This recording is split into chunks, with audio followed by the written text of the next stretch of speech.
Assalamualaikum warahmatullahi wabarakatuh. Kami dari kelompok 8 akan menjelaskan tentang materi kami, yaitu kebijakan moneter. A. Mekanisme transmisi kebijakan moneter. Mekanisme bekerjanya perubahan BI rate sampai mempengaruhi inflasi sering disebut sebagai mekanisme transmisi kebijaksanaan moneter.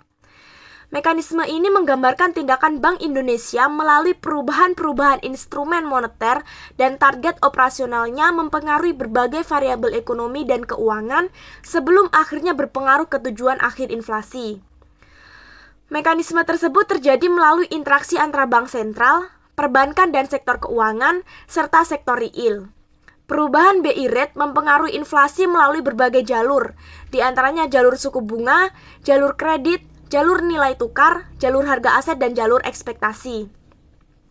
Yang pertama, pada jalur suku bunga dan kredit, perubahan BI rate mempengaruhi suku bunga deposito dan suku bunga kredit perbankan. Yang kedua, perubahan suku bunga BI rate juga dapat mempengaruhi nilai tukar.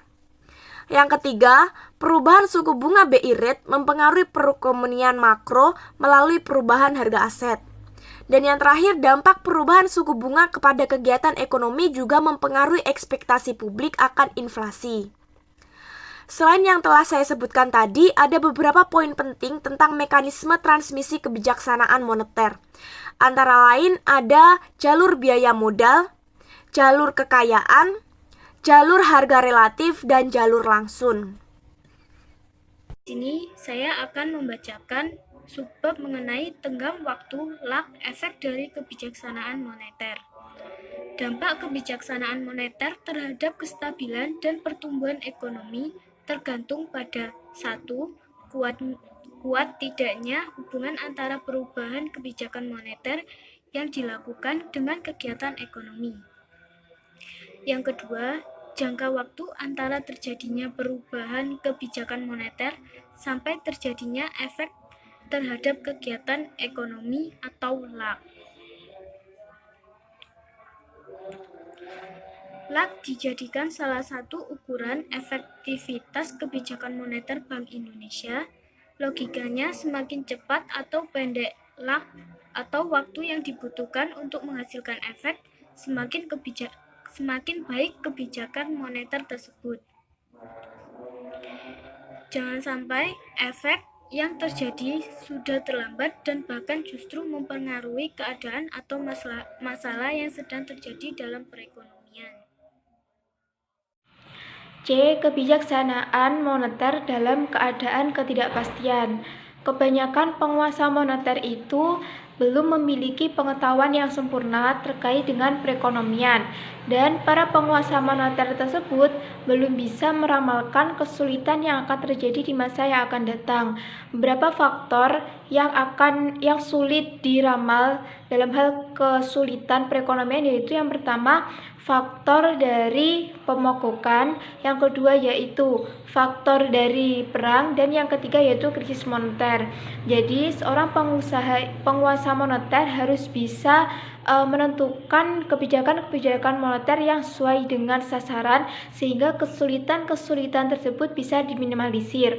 Yang pertama yaitu dalam keadaan adanya kepastian. Sudah dijelaskan di atas bahwa seorang penguasa moneter harus mengetahui persis posisi ISLM sehingga kebijakan moneter bisa sesuai dengan sasaran. Yang kedua yaitu dalam keadaan adanya ketidakpastian. Yang pertama, dalam keadaan ketidakpastian ini berasal dari sektor real, dan yang kedua yaitu berasal dari moneter atau kedua-duanya. Terlebih dahulu akan kepastian dari sektor real. Yang keempat adalah implementasi kebijakan moneter.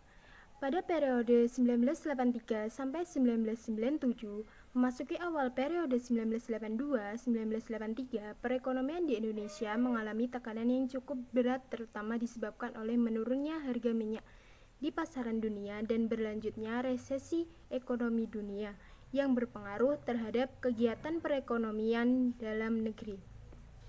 Yang pertama, reformasi sektor perbankan tahun 1988 sampai 1990.